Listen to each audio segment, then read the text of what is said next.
Hello வணக்கம்.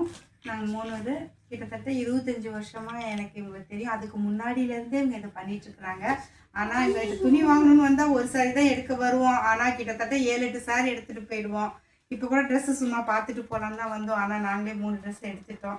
ரொம்ப நல்லாயிருக்கும். வந்து பாருங்கள், ஒரு தடவை பிடிச்சிங்கன்னா திரும்பி திரும்பி கண்டிப்பாக நீங்கள் இங்கே தான் வருவீங்க. அந்த அளவுக்கு என்ன சொல்கிறது, இதை சும்மா சொல்லனாங்க, கண்டிப்பாக சொல்ல நீங்கள் வந்தீங்கன்னா பிடிச்சிச்சின்னா நீங்கள் கண்டிப்பாக இங்கேயே தான் எடுப்பீங்க, வேறு எங்கேயும் போக மாட்டீங்க. அந்த அளவுக்கு நல்லாயிருக்கும். ஒரு என்ன சொல்கிறது, ஒரு சந்தோஷம். இங்கே வந்து பார்த்தீங்கன்னா இருக்கிற 10 ட்ரெஸ் பார்த்தீங்கன்னா அதில் 10 ட்ரெஸ்ஸு உங்களுக்கு எல்லாமே பிடிக்கும். அது மாதிரி நாங்கள்லாம் எல்லாத்தையும் எடுத்து களைச்சி போட்டெல்லாம் பார்க்க மாட்டோம்.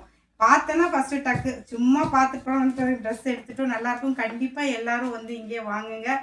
அது வாங்கும்போது தெரியாது உங்களுக்கு, வாங்கினதுக்கு அப்புறமேட்டு கண்டிப்பாக திருப்பி திரும்பி இங்கே தான் எடுப்பீங்கிற நம்பிக்கை. எடுத்தீங்கன்னா அந்த சந்தோஷம் உங்களுக்கும் கிடைக்கும். கண்டிப்பாக வந்து இங்கே எடுங்க எல்லாத்துக்கும்.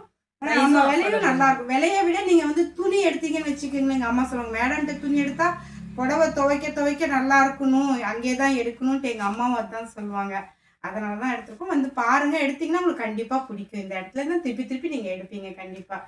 இது வந்து எங்களுடைய ஒப்பீனியன். நீங்கள் வந்தீங்கன்னா கண்டிப்பாக நீங்களும் அது என்ன சொல்கிறது, உங்களுக்கு பிடிக்கும். எடுத்து வைக்கினா தான் அதை பற்றி உங்களுக்கு தெரியும். கண்டிப்பாக வந்து எங்கேயே எடுங்க. நன்றி, வணக்கம். ஓகேங்களா?